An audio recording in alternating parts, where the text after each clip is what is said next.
Welcome to EwityPOS. In this tutorial, we'll be going over how to set multiple units of measurement for your products. To begin, head on over to the Products tab. You can set units for your existing products or create a new product and set it there. In the Create New Product window, scroll down until you can see the multiple units of measurement section. From here, you can set a base unit,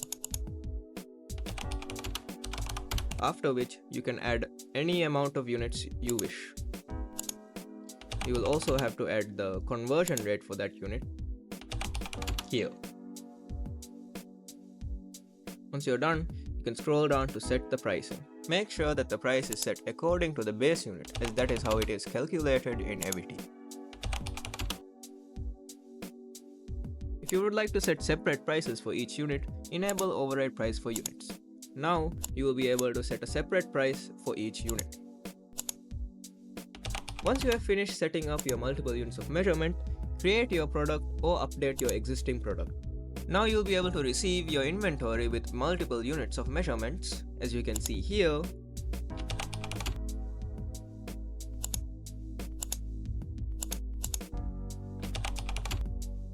And conduct sales transactions with multiple units of measurement as well.